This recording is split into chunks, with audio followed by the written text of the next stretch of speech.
murder of a British lighthouse keeper in 1877 causes India to lose control over a group of strategic islands, and this 150-year-old murder continues to haunt Indian defense planners today, given what these islands are believed to be used for.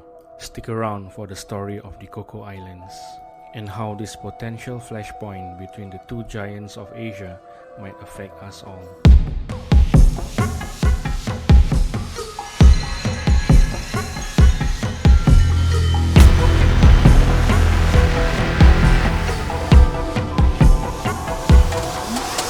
The Coco Islands, a cluster consisting 3 main islands and several small islets in the Andaman Sea. The 3 islands are Great Coco Island, Little Coco Island, and Table Island. The islands were first occupied by the British East India Company in the 18th century and was administered as part of the British Crown rule in India under the Chief Commissioner at Port Blair. In the 1860s, the islands were leased to a Gujarati family known as the Jadwets, and in 1867, this family built a lighthouse on Table Island to guide the increased number of ships that ply the region. Then in 1877, a British keeper of this lighthouse was murdered by one of his Indian staff after a disagreement over caste issues. But given the distance between the Coco Islands and the rest of India, the Chief Commissioner at Port Blair failed to learn of this incident for several weeks. This lack of close supervision raised concerns among the British authorities, and they subsequently transferred jurisdiction of the Coco Islands to British Burma. After Burma regained its independence from the British, jurisdiction over the Coco Islands were handed over to the Union of Burma. The islands effectively gave Burma an increased reach into the Andaman Sea and brought Burma's borders a lot closer to India's Andaman Islands. In the 1950s and the 1960s, the Burmese government operated the island as a penal colony, and it mainly housed political convicts till around the mid-1970s.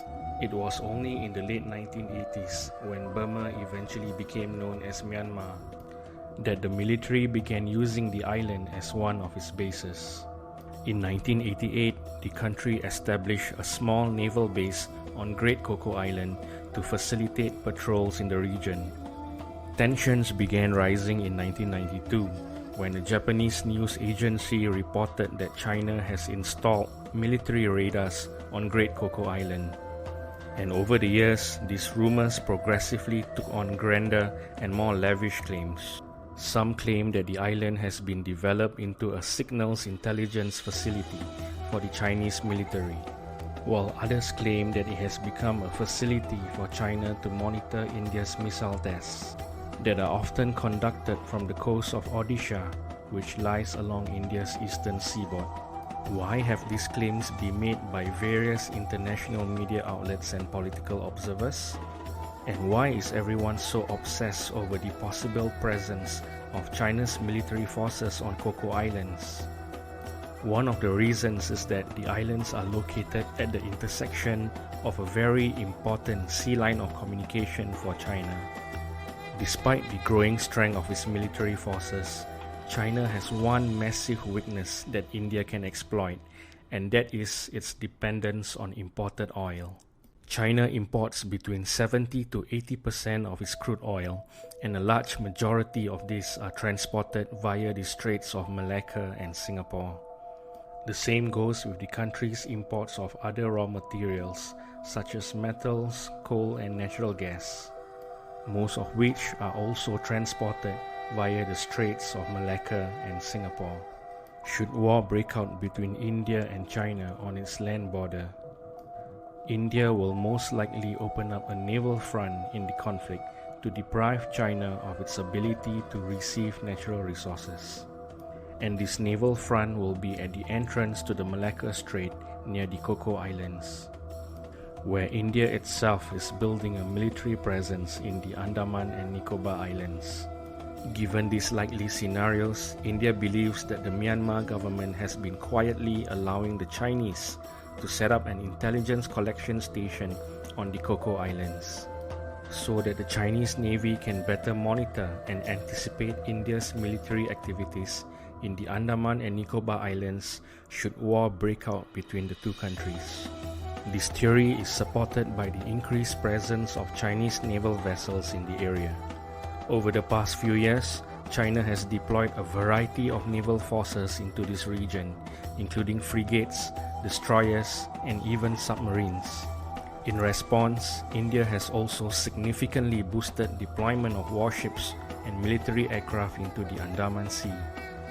With this tit-for-tat military build-up, the region around the Coco Islands have now emerged as a potential flashpoint between two of the most powerful military forces in Asia. So what does this mean for other countries, especially those that are located downstream along the Straits of Malacca and Singapore? Given the increased presence of military forces around these waters, chances of a miscalculation happening between China and India in the Andaman Sea has now increased significantly. Even if a limited, localized conflict were to break out between Chinese and Indian forces in the area, it would have enduring economic effects. For example, insurance premiums for ships transiting through the Malacca Strait would rise significantly, and this would cascade into higher costs for fuel and other raw materials. This increased premium rate has been applied by insurers for waters in other regions that have been deemed as high war risk areas, such as selected parts of the Persian Gulf. Such increases in premiums could cause the price of commodities, including fuel, to rise by up to 20%. Furthermore, shipping companies would also plan for alternative routes to bypass the Straits of Malacca and Singapore to avoid the higher premium rates. And this could seriously affect shipping volumes to destinations such as the Port of Klang in Malaysia and the Port of Singapore. In summary, military deployments around the Coco Islands have emerged as a potential flashpoint between China and India. And should a miscalculation happen between the forces, several economies in Asia could be severely impacted.